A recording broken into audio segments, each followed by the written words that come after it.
And we've got some storms already firing up just west of our far western counties. We're talking Shackelford moving into Throckmorton counties. We'll get to that on radar. But first, I want to walk you through the timeline as we get through the next couple of days. We have a tornado watch in effect right now through 11 o'clock. That is for our far west northwestern counties. This is for scattered strong to severe storms through the next couple of hours this evening.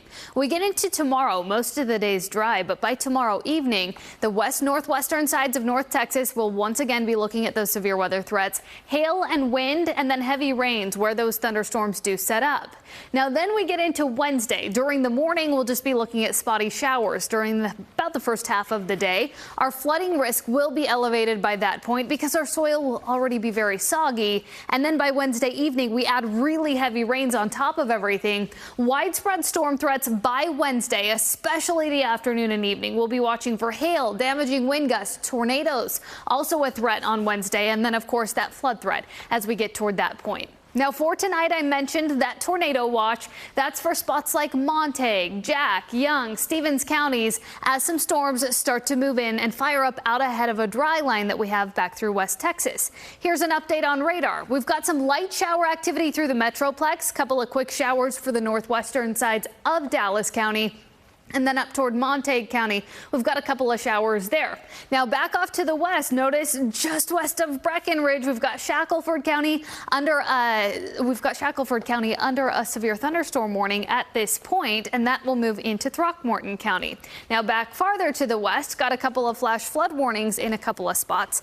So we will be watching those risks as we head through this evening. Right now, here's a live look out over Fort Worth. We sit at 79 degrees with southerly winds about 18 miles per hour. Severe threat for the rest of this evening. We've got that level 2 risk from Sherman to Gainesville, Bridgeport, Mineral Wells, and then that level 3 risk the farther off to the west and the northwest. So those are things I'll be watching through the rest of this evening, but most of that shower threat does start to wrap up as we get close to midnight, fizzles out as it gets closer to the Metroplex and farther from that dry line. Now from that point on, tomorrow, Wednesday, we have first alert weather days in effect for severe thunderstorms with all threats on the table. So let's walk you through the timeline.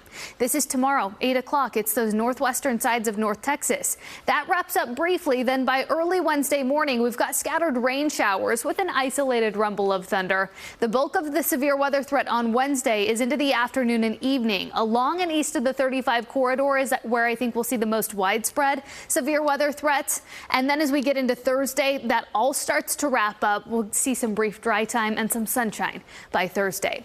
Here's that severe threat map for tomorrow evening, and then notice it expands for the rest of Wednesday, that 2 out of 5 risk for all of North Texas. Once again, all threats on the table by that point. The largest threat's going to be large hail and damaging wind gusts, but we do have that tornado threat, and by Wednesday, certainly going to be talking a flood risk. We've already got some flood watches in effect for our west northwestern counties. Your 7-day forecast, those first alert weather days for Tuesday, Wednesday. Thursday looks good. We'll be in the middle 80s, a little bit sticky out with some sunshine. And then we've got scattered storms once again late morning, early afternoon on Friday. Less of a severe threat there, but a day we'll watch. And then by this weekend, I think we'll see lots of dry time with just isolated shower chances by that point, guys.